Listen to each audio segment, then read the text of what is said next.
السلام علیکم. آج میں آپ کو ایک اسلامی تاریخی واقعہ سنا رہا ہوں.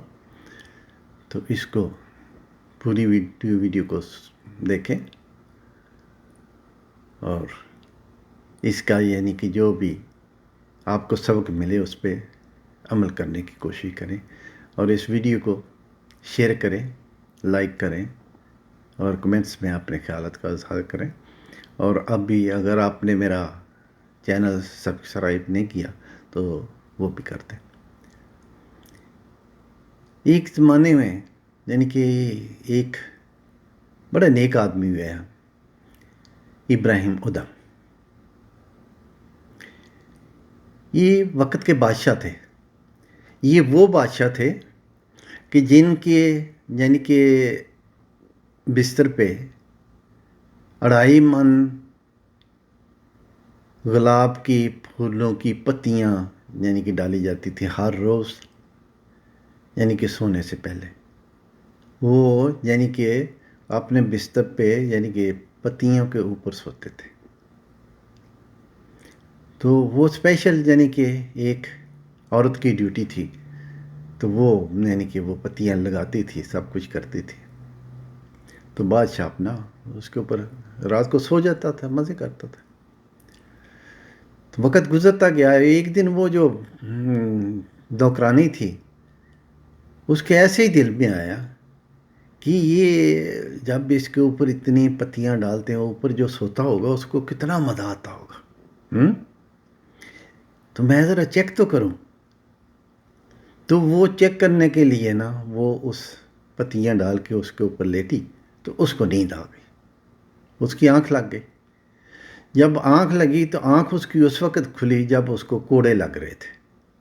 یعنی کہ بادشاہ جب آیا وزیروں مشیروں کے ساتھ تو اس نے دیکھو بھی میرے بستر پہ یہ ایک نوکرانی سوئی ہوئی ہے.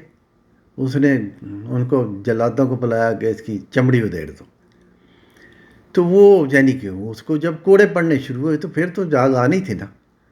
تو جب کوڑے پڑے تو اس نے بیچاری نے رونا شروع کر دیا. ابھی کوڑے اتنے پڑ رہے تھے کیونکہ بادشاہ کا حکم تھا. تو رونے کے بعد ایسے ہی اس کو تھوڑا صبر آیا تو اس نے مسکرا دیا. تو بادشاہ بڑا یعنی کہ عقل مند تھا. اس نے جلادوں کو روک دیا کہ روک دو، یعنی کہ وہ روک گئے. اس نے پوچھا کہ بھئی تو مجھے یہ بتا کہ تجھے کوڑے پڑ رہے تھے تو رو رہی تھی، اور پھر تیرے کو کوڑے پڑ رہے تھے تو مسکرا رہی تھی، یہ کیا ماجرا ہے؟ تو اس نے بولا کہ بادشاہ سلامت، کوڑے جب پڑ رہے تھے تو میں روتی نہ تھا اور کیا کرتی، مجھے درد ہو رہی تھی. اس نے بولا تو بعد میں بھی تو کوڑے پڑ رہے تھے نا، تو اس وقت تم نے کیا مسکرانا شروع کر دیا؟ اس نے بولا بادشاہ سلامت، اس وقت میرے دماغ میں ایک چیز آئی کہ میں تو صرف دیکھنے کے لیے یعنی کہ ٹیسٹ کرنے کے لیے چند منٹ اس کے اوپر سوئی ہوں اور مجھے اتنے کوڑے پڑے، اور جو یعنی کہ ساری زندگی ان پہ سو رہا ہے اس کا کیا اثر ہوگا؟ ابراہیم ادم ان کو یہ بات جو ہے نا صحیح اپلائی کی، یعنی کہ ان کی زندگی بدل دی اس بات نے.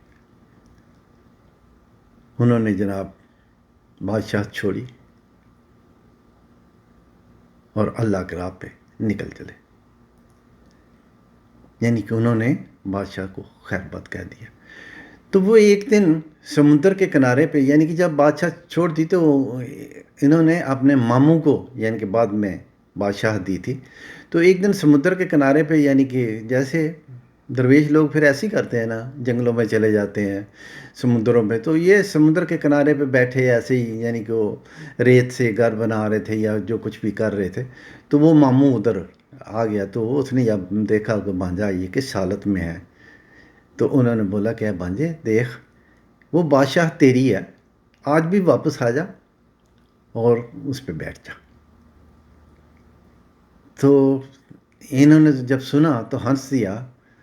تو یہ اس وقت اپنا یہ ایک گودڑی سی جو ہے نا وہ سوئی سے سی رہے تھے. تو انہوں نے وہ سوئی جو ہے نا وہ سمندر میں ڈال دی. جب سمندر میں ڈال دی تو انہوں نے بولا اے مچھلیوں میری سوئی ڈھونڈ کر لاؤ. تو ابھی وہ مچھلیاں یعنی کہ کوئی مچھلی کوئی سوئی لے آتی ہے، کوئی لے آتی ہے، تو وہ کہتے ہیں نہیں مجھے یہ بھی نہیں ہے، یہ بھی نہیں ہے. تو ایک مچھلی وہ سوئی لے آئی. تو جب وہ سوئی لائی تو انہوں نے وہ سوئی پکڑی تھی، اپنے ماموں کو کہا کہ اے ماموں یہ مجھے بتا وہ بادشاہت اچھی ہے یا اللہ نے جو مجھے یہ بادشاہت دی ہے یعنی یہ اچھی ہے. تو ماموں نے کہا نہیں بیٹا یہ بادشاہت جو اللہ نے تیرے کو دی ہے نا یہ سب سے اچھی ہے. تو دوستو یعنی وہ دیکھو لوگ اللہ کے لیے کون کون سی قربانیاں دیتے تھے ہیں، اور آج ہم کسی دوسرے کے لیے کوئی قربانی نہیں دیتے. یعنی کہ لوگوں کے لیے کیا کسی دوسرے کے لیے ہم کچھ نہیں کرتے. حالانکہ ہمارا دین یہ سکھاتا ہے کہ جینا وہ جو دوسروں کے لیے ہے. تو کوشش کیا کریں اپنے بھائیوں کی مدد کریں، غریبوں یتیموں کی مدد کریں، اور ہمیشہ اللہ اور اللہ کے حبیب صلی اللہ علیہ وسلم ان کو یاد رکھیں، ان کے فرمان پر چلنے کی کوشش کریں، اللہ کا ذکر کریں اور اللہ کے حبیب صلی اللہ علیہ وسلم ان پہ درود و سلام بھیجا کریں.